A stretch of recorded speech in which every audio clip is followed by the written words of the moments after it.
affirmative action, for the most part, has fallen from being able to be an explicit standard in universities across America that are public and also private universities. Now, when I first heard of this momentous decision, I had a lot of emotions running in my mind, but I also understood that not all is as it seems. And while I praise the Students for Fair Admission decision that the Supreme Court handed down, 6-2 decision, I also understand that this is a limited decision that does not fully get rid of affirmative action as it stands. Very simply, and there's a lot of legal history behind this, but very simply, this decision basically says that universities have to abide by a constitutional standard called strict scrutiny, which basically says there has to be a compelling interest to use racially discriminatory standards or language in your university admissions process. And this strict scrutiny has been used numerous times in affirmative action cases throughout the years, such as in Grutter v. Bollinger, where Sandra Day O'Connor, the majority concurring opinion writer at the time, said that the Constitution, and I quote, does not prohibit the law school's narrowly tailored use of race and admissions decisions to further a compelling interest in obtaining the educational benefits that flow from a diverse student body. And so similarly, the court was considering here, does the admissions policies of Harvard, which is a private university that receives state funding, satisfy this strict scrutiny as defined in Grutter? And does the policies of UNC, University of North Carolina, Chapel Hill, do the same? And of course, the court found that they did not. So what this decision does materially is make it hard, make the standard higher for universities that seek to discriminate on the basis of race in their admission systems, and makes it much harder for them to do that, almost damn near impossible. Now let's take it back a little bit more to first principles. Standards, my friends, are important. Standards set the tone and character of any given society. And the best standards emerge from the hearts of the individuals within society. Because what is society? Society is merely a bunch of individuals gathered around in a particular area, united by mutual interest. And I'll add one more caveat to the definition: mutual respect and goodwill. But when standards in a society are not born from the hearts of those in the society, but instead dictated through political force by social activists who happen to wield legal or political power to advance their aims, society becomes tyrannized by that group. It becomes split, fractured, and divided. It is overturned from its traditional voluntary aspect. America, my friends, is not a society that is supposed to be governed by the use of coercion and force propagated through the legal system or the political system. We are a society that is meant to be governed by goodwill, hearty debate, and reference to philosophically rigorous ideas and standards. Affirmative action and the culture that was created around affirmative action are solely a result of government coercion attempting to instill a political agenda upon everyone in society, attempting to force this idea of equity upon American society, and doing so in defiance of the Constitution. Now, this is why I think Clarence Thomas's concurring opinion in this case, which all of you should go read, is absolutely powerful. Because Clarence Thomas quite literally goes through the history of the 14th Amendment, which among many other things establishes the Equal Protection Clause.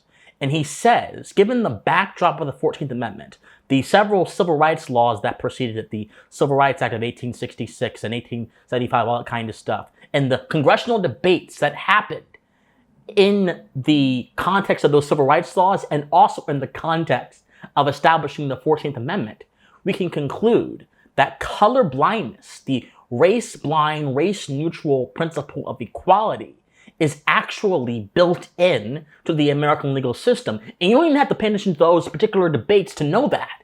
If you simply look at the promises of the Bill of Rights and our constitutional moral ethos, which is based upon the individual human being, his nature as an individual human being, against the backdrop of natural law, then you could also see that race indeed has no place in our legal system as a metric of value. And yet, the dissents that have been coming in from the justices on the court and from other leftists who are obsessed with the idea of equity and who are blinded by their obsession with race are nothing short of catastrophically illogical. Ketanji Brown Jackson said the court's decision in this case, which merely affirms both the principle, the spirit, and the letter of the Constitution of the United States, she said that this ignores what actually happens in life. Sotomayor was basically saying that society is racist, therefore we have to have these programs. In all of these individuals, anyone who says that affirmative action is necessary from a legal point of view and a moral point of view because of the condition of society is someone who does not understand the proper role of the court in society. Remember I mentioned the culture of affirmative action that has kind of tainted the conversation? Well, that same culture has also tainted the role of the judiciary in our society. The judiciary, my friends, is not meant to make law. It's meant to interpret law against the context of natural law.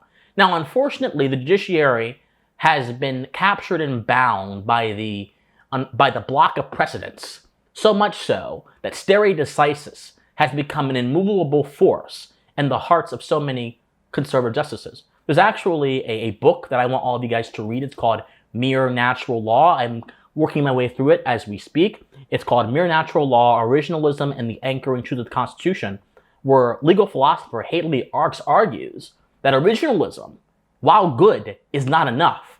And any legal precedent or decision must anchor into eternal moral truths, lest our system become governed by the wrong decisions of the past, as opposed to the right decisions of universal guiding principles which transcend time. But back to the contamination. This contamination has confused the legal system, so much so that people conflate sound legal thinking with policy prescriptions. People conflate judicial decisions with legislation and law. They mix and match these roles that are clearly enumerated in the Constitution, that are clearly enumerated in American history, and they try to switch and cross them because one of the mechanisms for changing the law, Congress, is oftentimes not susceptible towards the goals of a particular class. So they go towards the courts and they contaminate the courts with their activism. This is what impact litigation was doing. The principle of impact litigation, where activists go into court and try to get society changed through court decisions, is effectively a license to legislate from the bench in the name of benevolence. This activism, this judicial activism, has opened up the floodgates for so many erroneous decisions. The Grutter case, for example, saying that strict scrutiny provides the only basis for racial discrimination in our admissions processes, misses one thing. Strict scrutiny is not higher than the Constitution. There is no compelling interest that is higher than the Constitution. And the 14th Amendment is clear. The Equal Protection Clause is clear. Any kind of discrimination, whether there is a compelling interest socially or not, is not permitted in principle. The moment we allow principle to die a death of 1,000 cuts in the name of advancing a social agenda is the moment our legal system has become possessed by ideas that are foreign to it and also foreign to our constitutional moral order. It is an idea that is not meant to govern an American institution, which is now governing that institution, which is why I think this decision did not go far enough. I wish the court had abandoned the idea of strict scrutiny because no compelling interest is higher than the letter of the Constitution. None. But the courts have created all these different legal doctrines which usurp the role of the Constitution in establishing the legal tone and principle for the nation. And so this judicial activism has resulted in the court not paying attention to first principles, but instead cratering to utilitarian ideas that have nothing to do with what the Constitution says, but have everything to do with what a particular legal decision would mean for society. But the Constitution is not meant to be your own personal toolkit to govern society in your way. The Constitution is meant to provide A, constraints on the government, and B, limits within those constraints upon which the government can act and act justly. It is not meant to change society. But this utilitarian strain in judicial decisions and jurisprudence recently is so repugnant and it's so visible. Look at the Bostock versus Clayton County case, where Justice Neil Gorsuch, who is much normally on the side of preserving the Constitution for what it says, not what he wants it to say, he wrote the majority opinion in which he said that the Civil Rights Act of the 1960s, 1964, that Civil Rights Act protects sexual orientation because that Civil Rights Act includes a protection for sex. Now, sex is a condition. Sexual orientation is a desire and sometimes an action undertaken due to that condition, but they are two categorically separate things, even though they are related. So Gorsuch not only confused categories, he made a massive non sequitur. Just because you protect sex does not mean you protect sexuality.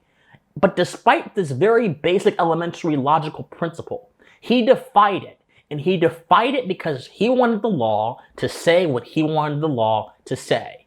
In Grutter, as opposed to upholding the 14th Amendment and saying that racial discrimination, whether it is compelling socially or not, is constitutionally incorrect, the court instead made an exception and upheld that principle on the basis of it being socially correct.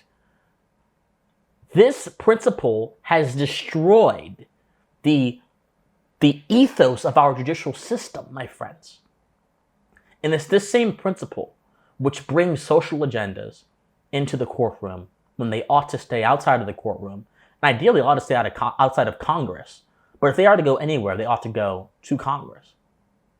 But in any case, despite the limitations of this ruling, and despite my gripes with these judicial principles which completely and utterly distort our legal system and take away from first principles, I am still very happy that the menace that is affirmative action, the principle of equity, which is the discriminatory appropriation of resources from one group to benefit another, that principle has been harmed today. That force of evil has been stunted today, and that should be very enriching to us. But we can't stop here, my friends. We still need the revolution of the mind that will say to this culture of identity-obsessed diversity, that will say to this idea of collectivism, which has gripped our culture and the hearts and minds of so many generous Americans for decades in the name of so-called correcting past injustices. We must say that this is not the correct way, the rational way to handle things in a society based on the principle of equality. We must say that diversity is nothing to do with your skin color and everything to do with the contents of your spirit, your thoughts. We must assert these things and assert them loudly and assert them with conviction and assert them with logical and moral authority because the right position has all those things I just mentioned. We must say these things, my friend. We must say them and proclaim them and push them as much as we can. But just saying is not enough. If I sit in front of this camera and I preach to you and you do nothing with it, that is not enough. Allow these sayings, these thoughts to inform your behavior, to restore the original intention of our legal system informed by the fundamental moral ethos of America, natural law. Allow your sayings to get back to those foundational principles. Allow your sayings not just to motivate you on issues of race, but also on every other issue too, because all this is interconnected. The issue of the military-industrial complex, bastardizing our country, taking from your tax dollars to fund foreign escapades that benefit nobody but them, in the endless march towards death and destruction, which is war across foreign lands. Fight them as well.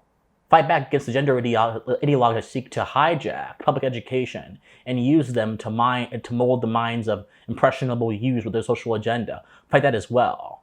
Fight the massive surveillance apparatus and the administrative state apparatus, which also benefits from pushing some of these concepts. within the fabric of our institutions, fight that as well. My friends, this is an interconnected fight for what it means to have a nation called America, built on what we are built upon.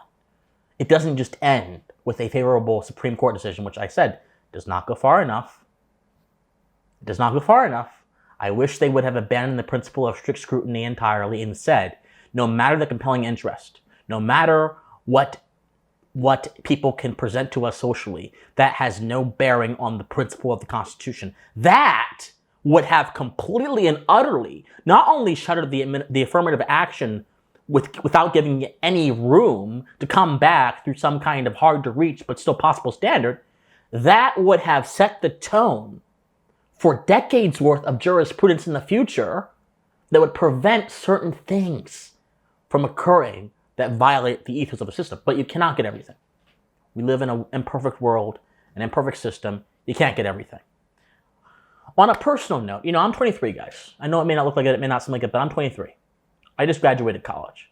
And when I think about the culture of affirmative action, I cannot help but mention the fact that I have known people who it is assumed because of their skin color that they only got as far as they did in life because they were black. Through the minority-only scholarships, through the various opportunities for minorities, through the affirmative action quotas that we know have existed for so many decades in this country. It has tainted the minds of many Americans to believe that certain groups have a leg up, and it's almost certainly true. Look at how Asians on a cultural level have been treated in America, not only as it relates to crimes perpetuated against them by black Americans predominantly, but also as it relates to a missions quest. Look at the Asian student that was informed by counselors and friends and family not to apply for the Ivy Leagues, despite almost having a perfect score in his SAT, because it was well known that the Ivy Leagues didn't care to have the highest achievers in their ranks. They wanted to have people they believed were downtrodden and needed more help than them. They didn't want meritocracy. They wanted a welfare, pseudo-welfare type handout system. It's almost certainly true that certain people on the basis of their skin color have certain advantages in America. No, it's not white people. It's the minorities who have been propped up by these systems for so long, for the past few decades. But that should end. It was wrong when white people were given undue advantages under Jim Crow, and it's wrong when black people and Hispanics and anyone else of any race are given the same advantages in the name of a principle that's contrary to all that is good, and that is equity. So, my friends, that's just some meditations that I have. We should celebrate, but we should still push. We should still recognize that there's a lot of trouble, a lot of problems we must undo in our culture. We should recognize that there's still a lot more in our legal system that needs to be addressed as it relates to how we come to these decisions and how justices and their jurisprudence come to these decisions. We should also understand one thing. Matters of the Constitution are not matters of social progress. The Constitution says what it says and it is what it is. And beneath the Constitution are a subterranean basis of moral truths that do not change. Your own social agenda has nothing to do with the Constitution. So whenever someone says that this is going to harm minority students getting involved in universities, let them know that that is not a concern of the Constitution if it is true. By the way, it's not true at all. Affirmative action doesn't actually bolster the numbers of minorities in college. It just reappropriates them from certain institutions to others. This is an observation first made by Thomas Sowell, and it's quite astute and it's quite correct. But regardless of that, the Constitution is not concerned about social progress. The Constitution is concerned with safeguarding eternal truths amidst political winds to ensure our nation is anchored to something solid, something foundational, something moral. And to preserve that is to preserve the nation, and to preserve the nation and hopefully restore the nation is to also preserve the principles of individualism, individual liberty, natural law, natural rights, objective truth, principles that we know for a fact are world-changing and we know for a fact lead to human flourishing. My friends, love you guys so much. If you love me, like this video, comment on this video, share this video, subscribe to this channel. Help me get the message out there. I am inspired, I am ready, and we can do this, my friends. Be a part of the revolution of the mind. It is coming, and when it hits this political space, it will hit it like a whirlwind, my friends. I love you guys so much. Connect with me on Locals, christianwatson.locals.com, or my Discord, which is going to be also in the comment section down below. I love you guys so much. God bless, and please, forever and eternally, I want you to stay pensive. Bye, guys.